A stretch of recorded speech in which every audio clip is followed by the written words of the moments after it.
काल बघा दवाखान्यातनं जाऊन आलो. काल दवाखान्यातनं जाऊन आल्यानंतर पुन्हा जनावरही घेऊन गेलो आणि काल दुपारपासून पाऊस पडायला आलो आपल्या घरी. काल दिवसभर पाय पावसात पाण्यात भिजलं आणि तुम्हाला सांगतो अजून मला काही बरं वाटत नाही. मी गोळ्या गेल्या सगळं गेलं, पण ही जी घसा आहे का इथनं गिळायलाच काही येत नाही. काय करायचं? आज अजून दवाखान्यात जायचं म्हणतोय, पण आता मसर गाडी झाली पंक्चर. गाडी पंक्चर झाल्यामुळं तर काहीच करायला आणि हाव मारायला पंप बी नाही. आता इथनं गावात कवा जायचं?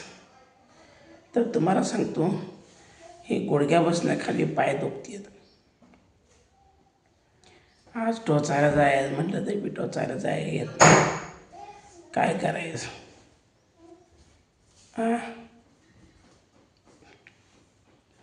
घसा सगळा पॅक झाला आहे.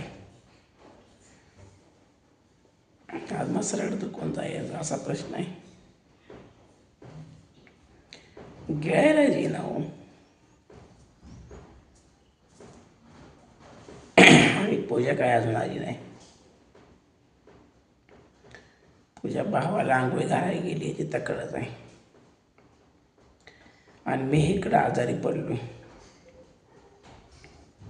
काय करायचं? शेया भाकरीचं तुकडं खाल्लं, बसलोय आपला. आज बाहेर पण ऊन लय पडलंय. काय करायचं? थोडं चाललं की पाय दुखतात. आज अजून दवाखान्यात जावं लागतंय.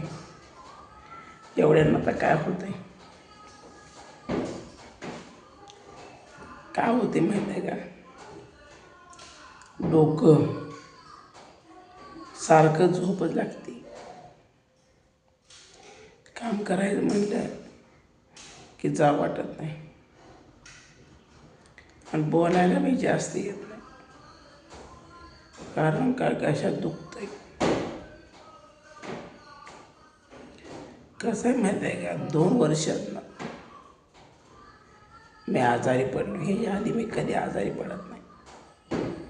किमान जर 4-5 वर्षांनी मी आजारी पडतो मोठा. नाही 2 वर्षात हवामान बदलू द्या, ऊन वायू द्या, वारा येऊ द्या, पाऊस येऊ द्या, मला कधीच काय होत नाही. मला आज याचं दुःख आहे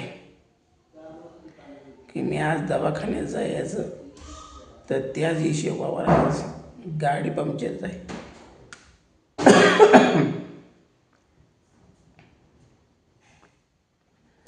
आता इथनं 3 किलोमीटर गाडी ढकलत न्यावं लागते.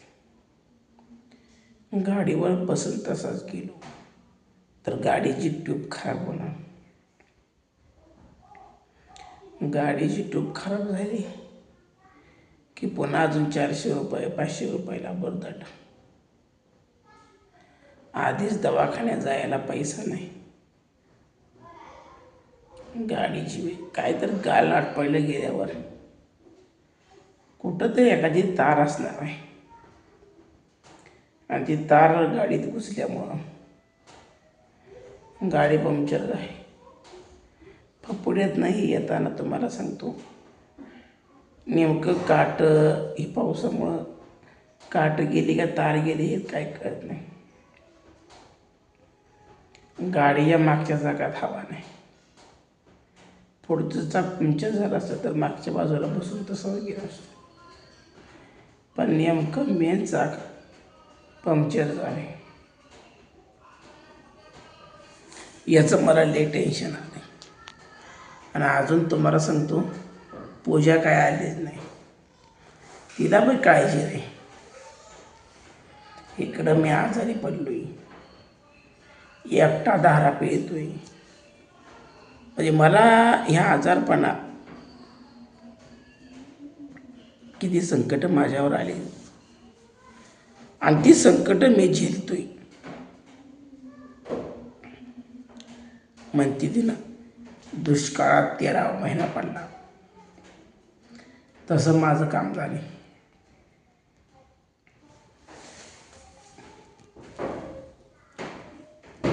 चांगलं असलं ना तुम्हाला सांगतो, काम किती बी करू दे,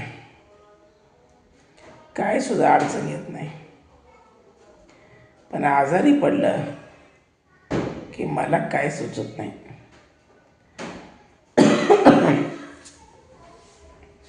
आणि कोरडा खोकला एक चालू आहे. काय करायचं? दुखणं असं कधी येऊ असं वाटतंय की ह्या बेताडाला डोकं आपटावं. पुन्हा दुसरं म्हणतंय हे जीवन पुन्हा नाही. हाय तवर हाल असू द्या, ऊन असू द्या, वादळ असू दे, पाऊस असू द्या, पूर असू द्या, दुष्काळ असू द्या, अतिवृष्टी असू दे, सगळ्या संकटांना तोंड देत जायचं. बायकोला काळजी असती तर बायको लवकर आली असती का नाही. तिचा फोन बी लागला, काहीच नाही, फिडवी पडला नाही. मला वाटतं फोन कुठं गुमवून आली का काय काय ना. मला तर वाटतंय बायकोनं फोन 100% गुमवला. काय झालं असेल, इष्टीत आता ह्या सणामुळं गर्दी असेल आणि गर्दीतनं तुम्हाला सांगतो फोन कुठे केला बेपत्ता झाला काय ना. फोन तर काय लागे ना. काय करायचं? म्हणजे अवघड झाले. इथं मी काळजीत पडलोय आणि माझं दुःख नाही आहे. इथं असती तर जनावर तर काय गेली असते. काय होतंय, इंजेक्शन घेऊन टोचून आलं की किमान 1 दिवस तर विश्रांती पाहिजे. पण मला विश्रांतीच नाही. आणि मला विश्रांती नसल्यामुळे तुम्हाला सांगतो माझं काम सारखं चालू आहे. काय सांगाय, आजारी माणसाला विश्रांतीची गरज असते, पण मला विश्रांती नाही. चांगलं वरण भात खायला पाहिजे असं ती बी नाही.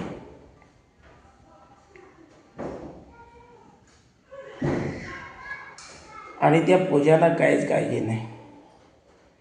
आपला नवरा आता मारायला लागलाय तरी बी काळजी नाही. माहेरला गेले, किती दिवस बाबाला आंघोळ घालते मला बघायचं. लवकर घरी परत आली असते तर मी एवढा आजारी पडलो नसतो. तुम्हाला सांगतो दूध काढायची, दूध काढायचं जायचं, दवाखान्यात नाही यायचं, पुन्हा मसर सोडून जायचं. ही माझ्या मागं किती काम आहे सांगा बरं. माझं काम काय बंद होईना आणि त्यामुळं माझं डोकं ही सगळं फानांत. आज विकासपाशी दूध दिला. आज काय करायचं, गाडी पंक्चर झाली म्हटलं, त्याला म्हणलं खायचं तर तुझ्या गाडी बरोबर. इतकी अवस्था आज बेकार झाली. आता बाहेर गेलं तर इतकं ऊन पडलंय ना, आता मला ह्या उन्हात उभा राहावं असं वाटलं. मसरांचं कालच्यापासून हात, मसर पण तुम्हाला सांगतो लय दमवती.